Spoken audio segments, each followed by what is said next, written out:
Hi there, it's Kevin with Gonro Games. Happy Monday to everyone. I am going to be a busy boy today. So we got Aether Revolt, actually, and quick this time. Typically it comes on a Wednesday, but we got it on a Monday today, so it's gonna let me get stuff out at a more appropriate timing, which is awesome, because I hate rushing things to get things to people. So this is what I got for the pre-release. So it's a decently ordered set for Aetherdrift. What isn't decently ordered now is how much everyone wants. You guys gotta quit doing this to me. I swear every time, I get it too. We don't want to go through like a Nuka Pen, a Stinker set, or even like, I would even say Outlaws, Thunder Junction, or Mirzo Carlo Manor, to where the set ends up being lackluster. And so you don't want to pre-order until you see the actual spoilers. But man, oh man, the value in Aetherdrift. Aetherdrift is kind of one of those funny sets. It does remind me of Duskmorn because the theme just really fell flat with everyone. I don't think that I've heard of many people being excited about a race car theme playing.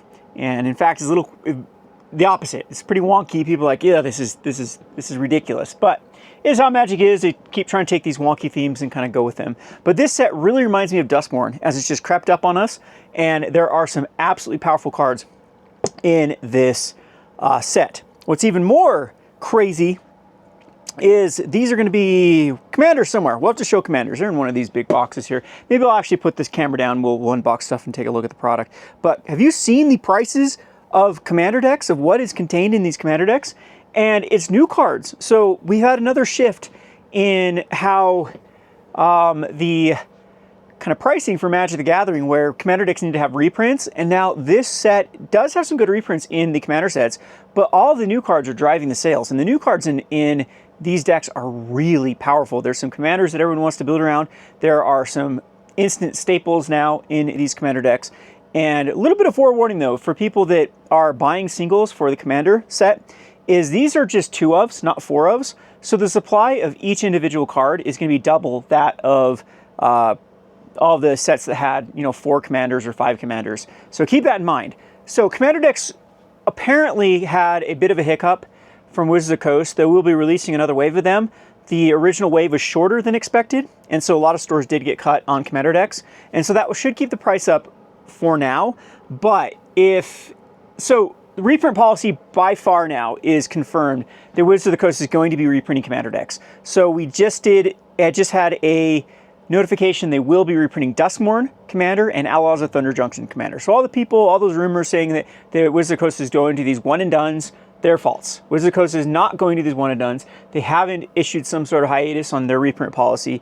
All that we can gauge is maybe bundles and collector decks are going to be these one and dones, but as I've stated before, the only consistency about Wizards of the Coast is they're inconsistent about their policies. So I wouldn't use any sort of announcement as it's set in stone because Wizards of the Coast always goes back on everything they do. Nothing is official. Nothing is, like I said, nothing's set in stone. So right now, yes, commander decks are insane. You could break these apart and you could easily make, triple your money by breaking down commander decks. I have had an absolutely overwhelming demand for a lot of the cards in the commander decks here locally, as well as people wanting to build these commander decks. Is it Hashaton that just came out? I did a video over on my Rogue Market channel. That commander really feels like a Traxa to me, or I'm trying to think of some other commanders that have come out in the past few years that are just, everyone wants to build a deck out of it. And so it's going to spike a ton of prices. So anyway, let's just actually unbox some of this stuff. You guys can hear me yapping. So what I'm trying to say is Magic the Gathering is in great shape for very utility-driven rather than collectible-driven. And I like that better because I think that Pokemon's are also starting to see some weakness right now. So there are still things like 150, actually 151 got kind of kicked with this tiny reprint of 151. And then now with Blooming Waters coming out, has driven the prices down to 151. Surging Spark seems to be good, but the market is very weary right now of the prismatic evolutions. So it's comparing the two markets, like I am a lot more bullish on Magic the Gathering right now. Of course, because Pokemon's already had its bull. I think that now it's quite difficult to find deals on Pokemon.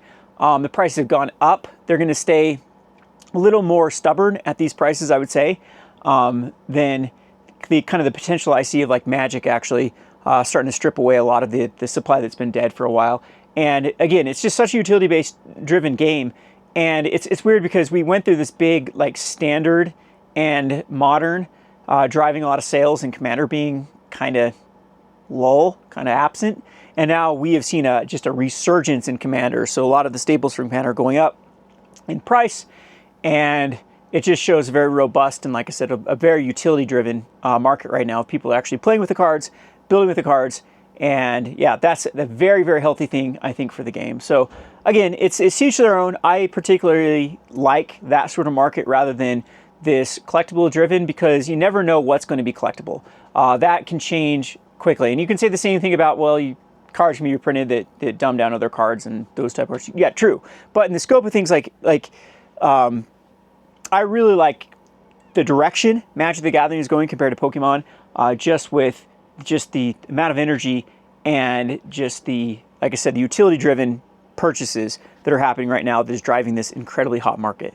So, all right, let's go ahead and unbox some of these and take a look at some of the products here. And like I said, after that, I'm going to be a busy, busy person. So, orders are up across the board. I think these are going to be, what are these going to be, collectors in here?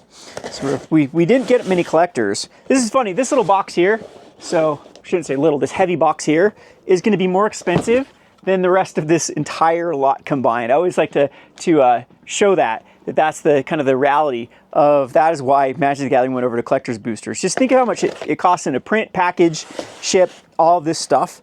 I mean, how many boxes are here? Like 1, 2, 3, 4, 5, 6, 7, 8, 9, 10, 11, 12, 13, 14, 15 boxes are going to be the same price as this small box that just contains the collectors. So maybe not this one, maybe this will be something else, but nope, this is a case of collectors, I think, in here.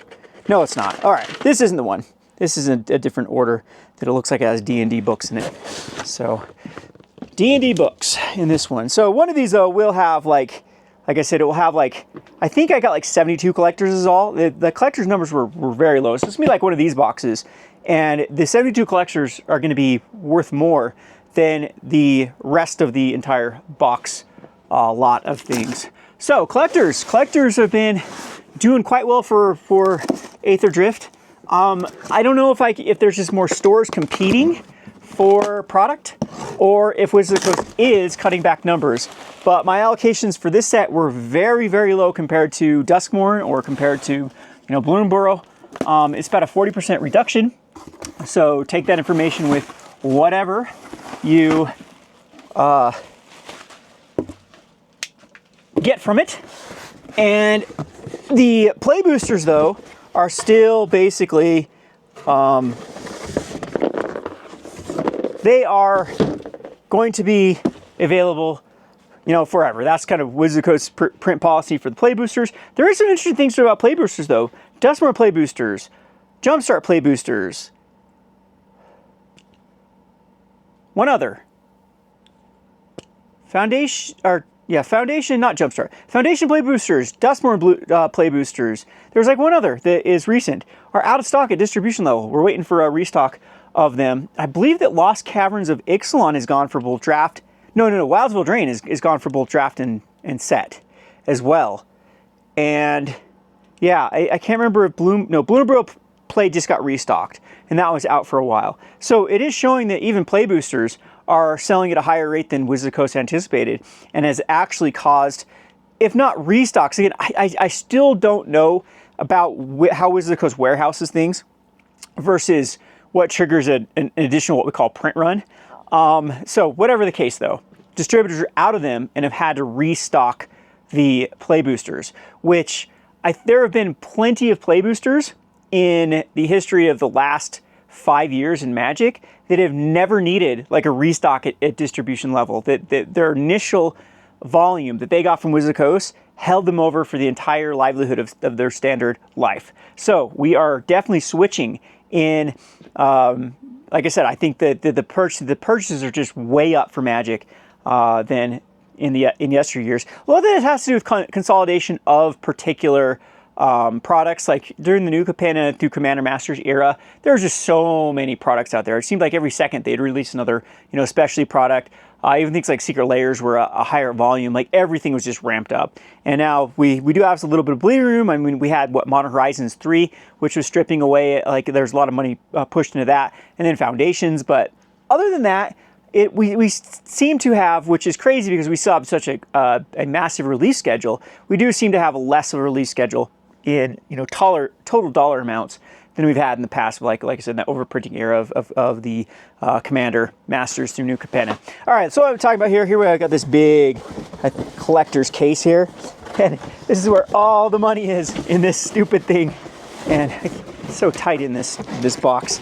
So what a genius move, but almost parasitical move in my opinion for the game. And I'm expecting eventually Lorcana will do it. Stars Limited already has. I'm surprised. I mean, Pokemon has too, let's be honest. A lot of times they're like UPCs are basically just like the collectors, but I mean, UPCs are big. Yeah, I'm surprised that Pokemon hasn't come out with like a collector edition nonsense thing that's just as tiny and costs nothing for them to print to really milk their collectors. But they have a good thing going for them with people just like opening massive amounts of packs. Maybe they don't want to kill that, and that's kind of the problem with Magic the Gathering is when they switched over to 2 collectors, all it did is just shifted so much money. Yeah, it made their printing costs go way down, but it also made a lot of their products now a lot less lackluster. So it's basically just competing with themselves at that point of which things sell and which things don't. All right, so what do we got in here? So this looks like a ton of bundles and bundles I'm still pretty bullish on.